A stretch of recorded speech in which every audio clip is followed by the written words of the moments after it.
Tere! Nädala peatükk Itro jutustab, kuidas juudi rahvas on saanud Toorat Sinai mäel.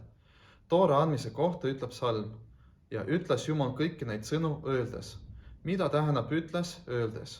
Igal pool, kus Toora kasutab väljendit öeldes, tähendab see öelda edasi nendele, keda ei olnud teatud juhtumi ajal kohal. Kuna Toora andmise ajal olid kõik juudid kohal ja kõik on kuulnud 10 käsku, siis kuidas saab kasutada väljendit öeldes, justkui keegi neist puudus. Samamoodi ei saa väita, et edasi ütlema peaks järgmistele põlvkondadele, kuna kõikide järgmiste põlvkondade hinged olid samamoodi Sinai mäel Toora saamise ajal. Magid Mežeritšis ütles, et meie salmi mõte seisneb selles, et siduda 10 käsku 10 väitega, millega Jumal on loonud maailma. See tähendab, et 10 käsku peaksid valgustama meie materiaalse maailma. See on vastuolus sellega, mida ütlevad inimesed, kes arvavad, et Toora ja igapäevane elu peaksid olema eraldatud. Kui inimene on sünagoogis, peaks ta käituma kui pühak ja kui ta tegeleb igapäevaste asjadega, peaks ta seda tegema vastavalt igapäevaelu normidele.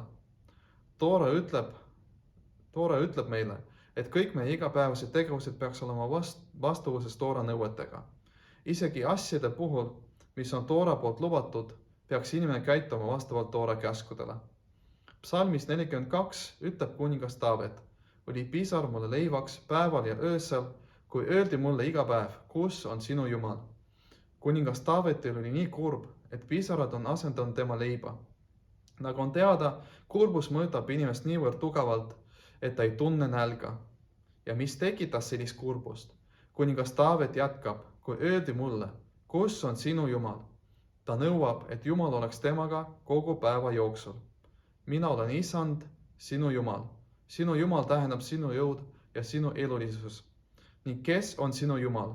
Issand on sinu Jumal. Issand, kes ei ole piiratud ajaga kohaga, tema on sinu jõud ja sinu elulisus.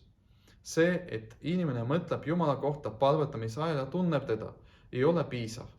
Seda teevad ka inglid ja pühakud.